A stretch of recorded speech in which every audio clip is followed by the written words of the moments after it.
আমরা আমাদের এই সিস্টেমে ঢুকতে চাইলে আমাদের এই অ্যাড্রেসটি হুবহু লিখতে হবে। এখানে হ্যাশট্যাগ এবং অবলিক এটা পুরোই লিখতে হবে, লিখলে আমরা এই ওয়েবসাইটটি পাবো।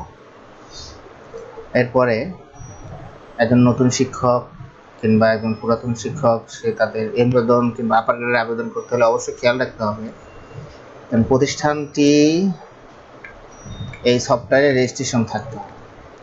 যাদের আগে থেকে এমপিও কোড আছে তাদের নতুন করে রেজিস্ট্রেশন করার প্রয়োজন নেই। যাদের নতুন একবারে এমপিও হয়েছে কিংবা হবে কিংবা যাদের কোড কেবল পেয়েছেন তারা এখানে রেজিস্ট্রেশন করতে পারে। আমরা যাব মূলত আজকে এমপিও আবেদনটা কীভাবে করা যায় সেটা দেখার জন্য। সেক্ষেত্রে আমরা লগ ইনে যাব।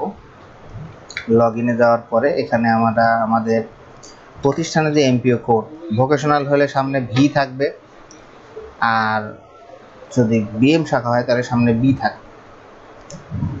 আমাদের এমপিও কোডটি আমরা